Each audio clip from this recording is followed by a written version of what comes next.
L'extradition de Damiba n'est pas qu'une simple décision de justice. Elle en dit long sur les nouveaux rapports de force en Afrique de l'Ouest. Découvrons ce qui se cache vraiment derrière cet événement. Après avoir dirigé le Burkina Faso pendant 8 mois sous le mouvement patriotique pour la sauvegarde et la restauration MPSR, le président Paul-Henri Sandaogo Damiba a été renversé par quelques-uns de ses propres éléments. C'est ainsi que le MPSR2 est arrivé au pouvoir le 22 septembre 2022 avec à sa tête le président Ibrahim Traoré. Le Togo de Faure Gnassingbé a alors accueilli l'ancien président Damiba. Mais le nom de Damiba est revenu dans la quasi-totalité des tentatives de déstabilisation du pouvoir burkinabé. Finalement, après la tentative de coup d'État du 3 janvier 2026, la requête d'extradition de l'ancien président Damiba par les autorités burkinabées sera acceptée par le Togo. À la suite de cet avis favorable, Paul-Henri Sandaogo Damiba a été remis aux autorités du Burkina le 17 janvier 2026. Il est poursuivi pour détournement criminel de deniers publics, enrichissement illicite criminel, corruption, incitation à la commission de délits et crimes, recel aggravé et blanchiment de capitaux. Mais au-delà de ce que Damiba risque, quelles sont les conséquences de cette extradition? Suivons cette analyse.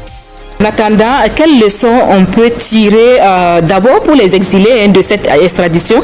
Je m'adresse à vous, M. Nadembega. D'abord, avant de venir effectivement aux leçons que l'on peut tirer, il faut se dire qu'on a choisi la judiciarisation. Et lorsqu'on parle effectivement des garanties exigées par le Togo n'exige pas de garantie. C'est comme je dis, il ne faut pas remercier ce mot-là, demander exiger des garanties de la part du Togo, ça me gêne. Parce que le Togo et le Burkina Faso ont respecté simplement ensemble une convention, des conventions et des règles de droit qui existent. Maintenant, c'est à chaque pays de voir et respecter en fonction de son armature judiciaire, et on peut laisser ça effectivement aux spécialistes effectivement du droit pour le faire. Maintenant, il y a quand même deux choses que l'on peut dire. Il y a un principe qui est généralement admis qui veut effectivement que la loi ne soit pas rétroactive. Et au moment effectivement où c'était examiné, on a examiné et nous n'avons pas approuvé la peine de... notre pays n'avait pas effectivement la peine capitale dans son dispositif. Ça veut dire effectivement que là, il y a effectivement à dire que ce n'est pas une exigence que le Togo fait, c'est un dispositif simplement que le Burkina va être dans une certaine mesure amené à respecter. Et c'est le respect de tous ces principes qui vont effectivement donner les leçons au monde et à nous-mêmes que nous allons tirer. Et l'une des premières leçons, c'est que le Burkina ayant judiciarisé la chose, ça fait que ça dissuade fondamentalement la commission de tels actes par la voie effectivement la plus,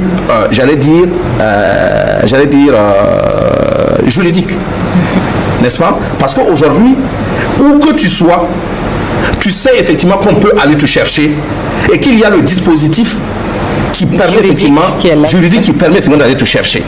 Et puis, il y a un autre paramètre dedans. Il y a des crimes économiques qui sont évoqués. Et en jugeant les crimes économiques, nous pouvons avoir la chance, j'anticipe rien, nous pouvons avoir la chance que des réseaux de circulation effectivement de l'argent sale apparaissent. Et à partir de ce moment, nous pouvons, on va laisser encore les juges une fois de plus dire là, mais on peut avoir la chance effectivement que ceci soit frappé, et ça va contribuer à nous faire avancer beaucoup dans la lutte contre le terrorisme.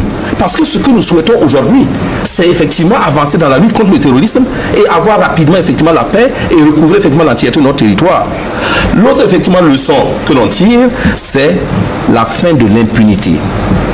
C'est-à-dire, il y a des gens qui pensaient effectivement qu'il suffit d'aller au Togo, il suffit d'aller effectivement en Côte d'Ivoire, il suffit d'aller effectivement quelque part. Si aujourd'hui, il y a des autorités de certains États qui, pour des raisons autres que du droit, font effectivement du pied à... Ils marquent effectivement le pas pour protéger certains et certaines, lorsqu'effectivement ça va changer parce que le temps est le seul maître effectivement des choses, les gens qui viendront après pourront effectivement coopérer pour dire effectivement exactement le droit. Et ces gens-là seront. Donc c'est mieux effectivement. Donc ça va jouer effectivement contre l'impunité. Et puis, il y a l'efficacité de la coopération judiciaire entre les États, même non membres effectivement de la CEDEAO. Les gens peuvent s'asseoir et puis se dire oui, nous allons aller dans un pays qui n'est pas effectivement qui est de la CEDEAO, et à partir du moment où on va dans un pays qui est de la CEDEAO, on est protégé. Non, aujourd'hui, ils vont comprendre que ça, ce n'est pas effectivement une protection. Et pour finir, je pense que ça peut créer effectivement plus de cohésion, plus d'entente, plus de remise en cause de la partie non arbitrairement et systématiquement contre le système. Parce qu'aujourd'hui, il y en a qui sont contre la RPP parce qu'ils ont des doutes, parce qu'ils se disent effectivement, oui, le droit n'est pas respecté. Aujourd'hui, cet argument est battu en brèche. Et aujourd'hui, ce qu'ils entendent et ce que les jugements que je souhaite publiciser vont nous donner effectivement d'entendre permettra de ramener une bonne partie de ces gens-là avec la RPP.